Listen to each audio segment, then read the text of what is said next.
Ձեր քննարկմանն եմ ներկայացնում Հայաստանի Հանրապետության աշխատանքային օրենսգրքում փոփոխություն եւ լրացում կատարելու մասին օրենքի նախագիծը։ Նախագիծը մշակվել է աշխատանքային հարաբերություններում երեխա ունեցող աշխատողների սոցիալական պաշտպանության կարգավորումներ ներդնելու նպատակով։ Նախագծով առաջարկվում է սահմանել ծնողական ժամ հասկացությունը։ Մասնավորապես նախատեսվում է սահմանել, որ խնամքին մինչև 12 տարեկան երեխա ունեցող, ինչպես նաև մինչև 18 տարեկան հաշմանդամության խորը կամ ծանր սահմանափակումով երեխա ունեցող ծնողը, այդ թվում խնամատար ծնողը, որդեգրողը կամ խնամակալը, իրավունք կունենան օգտվելու ծնողական ժամից, այն է բացակայել աշխատանքից աշխատավարձի պահպանմամբ, ընդ որում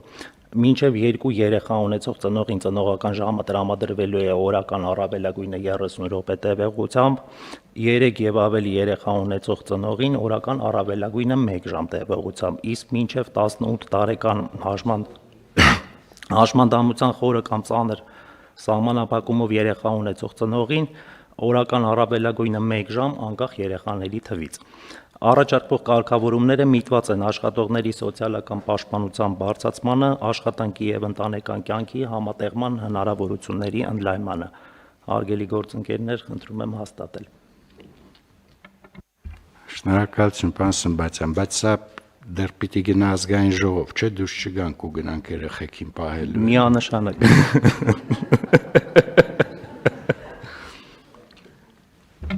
Տարածվում է եւ պետական եւ մասնավոր, որևէ սելեկցիա չկա։ Այո, պարոն փոխվարչապետ, տարածվում է եւ պետական եւ մասնավոր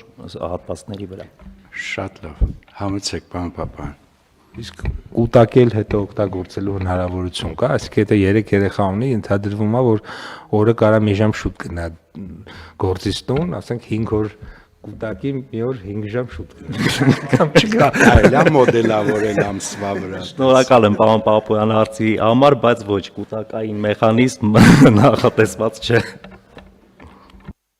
Համեցեք, պարոն Գևորգյան։ Հիշեցնեմ եւ սա վերաբերում է այդ 2 ծնողին էլ հավասարապես։ Դրա համար հարցը տալիս եմ, էլի։ Պարոն Սմբատյան, իհարկե նախաձեռնությունը ողջունելի է, բայց նայեք, մենք մասնավորին ասում ենք, եթե դու ծնող աշխատող ունենաս, որի երեխան հաշմանդամ է, քեզ 1 ժամ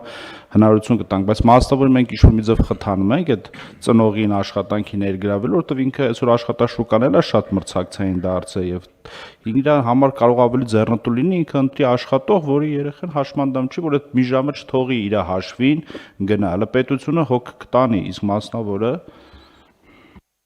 Շնորհակալ եմ դիտարկման համար, պարոն Գևորգյան, երբ որ գնանք ԱԺԼՍ-ների փուլ, ձեր դիտարկումը հաշվի կառնենք, քանի որ այս պահին նման կարգավորում չունենք։ Ունենք կարգավորում հենց հաշմանդամ աշխատողների մասով, որը նախատեսված է Հայաստանի Հանրապետության հարկային օրենսգրքով եւ վերաբերվում է իրենց եկամտային հարկի ավելի մեծ համամասնությամբ ծախսագրմանը, բայց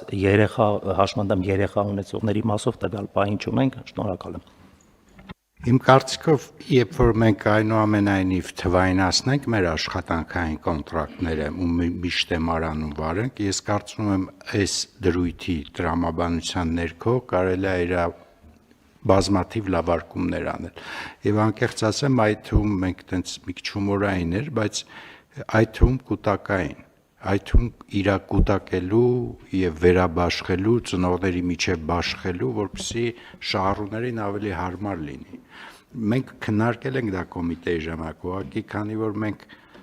դեռ այդ թվայնացման խնդիրը չհաղթահարեցինք, ցավոք սրտի, բայց վստահ եմ, որ շուտով կանենք, շատ դժվար է այդ վերաբաշխումները գործատուների եւ աշխատակիցների միջև միշտ մարանում հավաքել եւ իրականացնել։ Եվ կարծում եմ, որ մենք այս հարցին դեռ կանրադառնանք, բայց արդեն կանրադառնանք այն ժամանակ, երբ որ ունենանք այդ պլատֆորմը, որտեղ արտացոլված լինեն բոլոր աշխատանքային պայմանագրերը։ Պարոն փոխվարչապետ, ձեր թույլտվությամբ հավելյալ նշեմ, որ այդ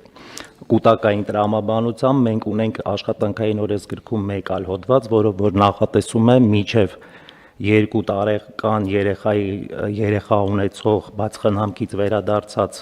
մայրերին եւս 1 ժամ թույլատրում են, որ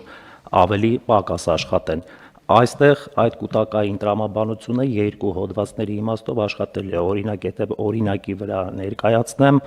եթե տվյալ կինը ունենա երրորդ երեխան, որը լինի մինչև 2 տարեկան, բայց որոշում կայացնի վերադառնա աշխատանքի, ինքը ընդհանուր մինչև 2 ժամ ամեն օր կարող է բացակայել աշխատանքից։ Դա եմ ասում, հիմա այդ ամբողջ այդ կալկուլյացիաները շատ հեշտ կլինի ու շատ արդյունավետ կլինի ու շատ ավելի մատչելի կլինի, երբ որ մենք անցնենք թվային կոնտրակտների, որը հնարավորություն կտա ավելի լավ տնօրինելու տիրապետել այս իրավունքները, որը դուք այսօր առաջարկում եք, որ մենք ընդունենք։